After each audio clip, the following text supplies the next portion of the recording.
यार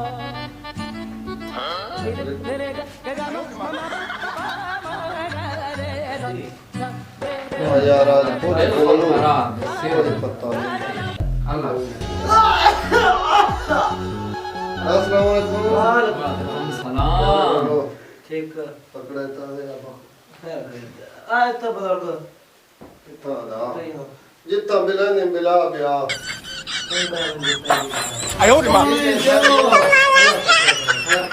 बिल्कुल दोई जबरदस्त की हाल है मरीज दा मरीज दा हालत बहुत सीरियस है अल्लाह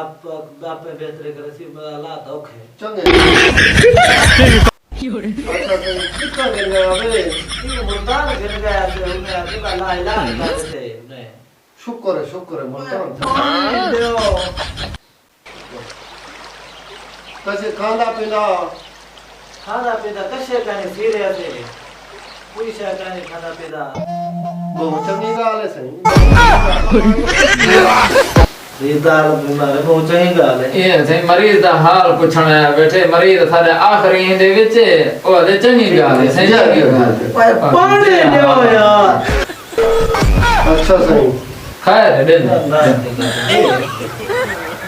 भला उन्हें आके भला आगे ना उन्हें ला इलाज कर रहे थे शुक्र है सही बात बंदा आण दे उते आदे शुक्र है मरीज दा हालात पुछदा पे या मरेंदा बैठे चंगी गाल है खतरा कन्नो डोरा है कनो डोरा है अच्छा कोई चाह पानी पींदा पाए कोई ना कशे कहने पीना पे कशे अंदर बांधे था कशे होश कहने सी सुभान अल्लाह वाह के जने दा के अंदरो कसे नहीं वेंदा आदे सुभान अल्लाह है सुभान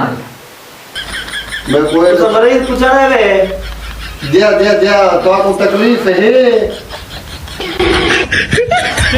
यार पूछण तो मरीज है बैठे हैं जार नाल करन हो ना चाह दा पूछे वे ना पानी दा पूछे वे नहीं से तुसा क्या पींदे वे जेरी हालत तुसा कह किती खड़े वे मरीज आखरी दे विच तुसा दे वे शुक्र है तुसा क्या पींदे वे सही सारे वास्ते दो चार पराठे ते जेरा भी मरीज पूछण में तो मैं दूसरा पराठे साल अंधा उन्हें वास्ते पहले लोग रख दे मैं तो सवेर दा आया ही ये हालात में मजबूरी का सफरी थी दो रोटी ठीक है नहीं 4 लाख रुपया 5 लाख रुपया सादा आईंदा अस्पताल दा खर्चा थी गए ये कुछ नहीं माशाल्लाह मजीद भी है अलग से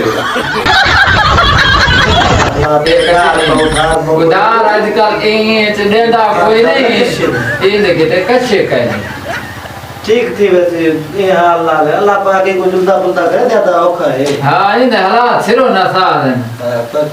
ठीक थी वैसे इंशाअल्लाह सबाई परिवार तक टुरदा वदा से एक होश कहे नहीं मंडो चंगे सुभान अल्लाह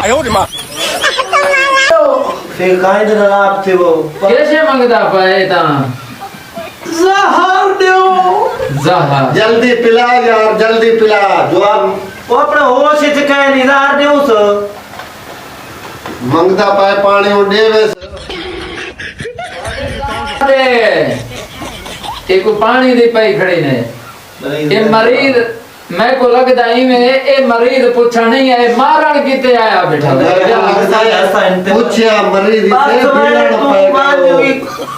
चार पांच पराठे कितो तेरे किते करो पूछया मरीज दा ऐसी फीड़न पर